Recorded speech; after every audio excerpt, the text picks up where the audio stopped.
بسم اللہ الرحمن الرحیم۔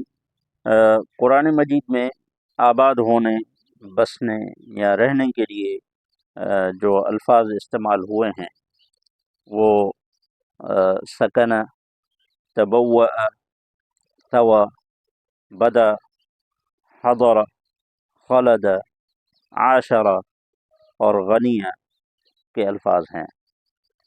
یہ تمام الفاظ آباد ہونے، بسنے یا رہنے کے لیے استعمال ہوئے ہیں۔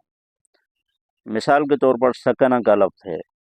سکنہ کا مطلب یہ ہوتا ہے کہ آپ وہاں کے پیدائشی رہائشی نہیں تھے، مگر وہاں آ کر آپ آباد ہوئے، تو اس کو سکنہ کہتے ہیں۔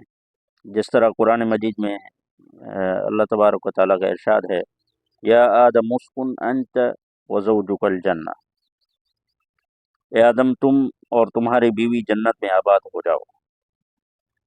اور اس کا مطلب یہ ہے کہ ان کی پیدائش جنت کے علاوہ کسی دوسرے مقام پر ہوئی تھی، اس لیے اللہ تبارک و تعالیٰ نے ارشاد فرمایا کہ آپ جنت میں جا کر آباد ہو جاؤ۔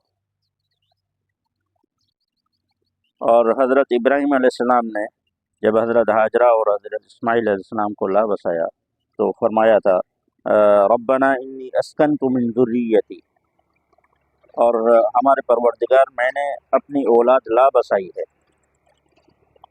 اور دوسرا جو لفظ ہے وہ تبوء کا ہے۔ تبوء کا مادہ با واو حمزہ ہے، اور اس کے مفہوم میں دو باتیں پائی جاتی ہیں، ایک رجوع الی الشیء اور دوسرے معنی ہیں برابر سرابر ہونا۔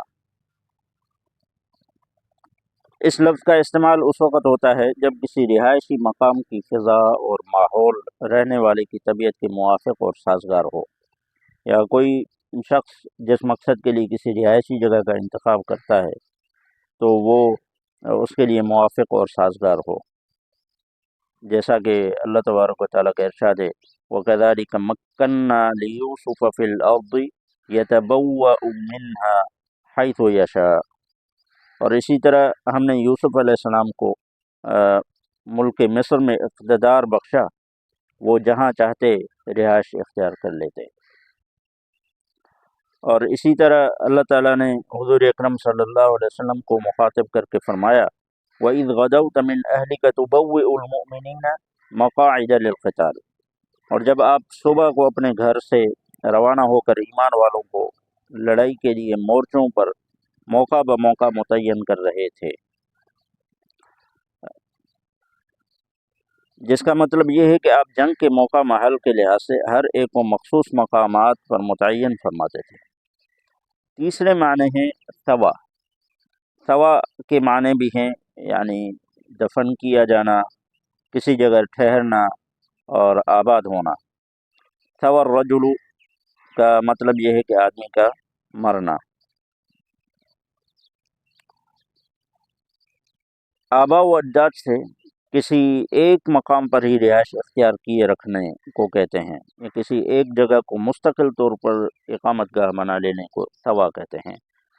مثال کے طور پر قرآن مجید میں اللہ تبارک و تعالیٰ نے ارشاد فرمایا وَمَا كُنْتَ ثَاوِيًا فِي أَهْلِ مَدْيَنَ تَتْلُو عَلَيْهِمْ آيَاتِنَا، اور آپ تو مدین میں رہنے والوں میں سے نہ تھے کہ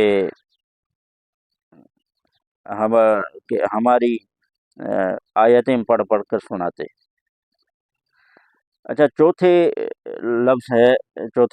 لفظ ہے خلد، یعنی کسی جگہ پر ایک طویل عرصہ تک رہنا جہاں تغیر اور فساد واقع نہ ہو۔ اللہ تبارک و تعالیٰ اہل جنت کو مخاطب کر کے فرماتے ہیں وَلَهُمْ فِيهَا أَزْوَاجٌ مُطَهَّرَةٌ وَهُمْ فِيهَا خَالِدُونَ، اور وہاں ان کے لیے پاک بیویاں ہوں گی اور وہ اس جنت میں ہمیشہ رہیں گے۔ پانچواں نمبر ہے حضر۔ حضر یعنی کسی شہر میں مقیم ہونا، شہری رہائش اختیار کرنا، جیسا کہ ارشاد باری تعالی ہے ذَلِكَ لِمَن لَّمْ يَكُنْ أَهْلُهُ حَاضِرِ الْمَسْجِدِ الْحَرَامِ، یہ حکم اس شخص کے لیے ہے جن کے اہل و عیال مکہ میں نہ رہتے ہیں۔ اور چھٹا لفظ ہے بدا۔ بدا کا مطلب یہ ہے کہ کسی گاؤں یا دور افتادہ علاقے کا رہائشی ہونا، جس کی مثال ہے ارشاد باری تعالی وقد احسن بی اذ اخرجنی من السجن وجاء بکم من البدو، اور اس اللہ تعالیٰ نے مجھ پر بہت بڑے احسان کیے کہ جب کہ مجھے جیل خانہ سے نکالا اور آپ یعنی گھر والوں کو گاؤں سے یہاں لایا۔ اور ساتواں لفظ ہے عاشرہ، اس کا مادہ ہے عین شین را، اور اس کے بنیادی معنی دو ہیں، ایک 10 کا عدد کے لیے بھی استعمال ہوتا ہے، اور دوسرے معنی مخالطت یعنی مداخلت، آپس میں مل جل کر رہنے کو کہتے ہیں۔ اور اسی سے لفظ عشیرہ بنا ہے، عشیرہ کا معنی قبیلہ کے ہوتے ہیں، یعنی ایک خاندان کے ساتھ مل جل کر رہنا۔ قرآن مجید میں ارشاد باری تعالی ہے وعاشروہن بالمعروف، اور ان عورتوں کے ساتھ اچھی طرح رہو سکو۔ اور 8واں لفظ ہے غنیہ بالمکان، غنیہ یعنی کسی مقام پر طویل مدت تک آرام و اطمینان سے رہنا، گویا وہ دوسری جگہوں سے بے نیاز ہے۔ قرآن مجید میں اللہ تعالیٰ کا ارشاد ہے الذین کذبوا شعیبا کأن لم یغنوا فیہا، جنہوں نے حضرت شعیب علیہ السلام کی تکذیب کی ایسے برباد ہوئے کہ گویا وہ ان میں کبھی آباد ہی نہ ہوئے تھے۔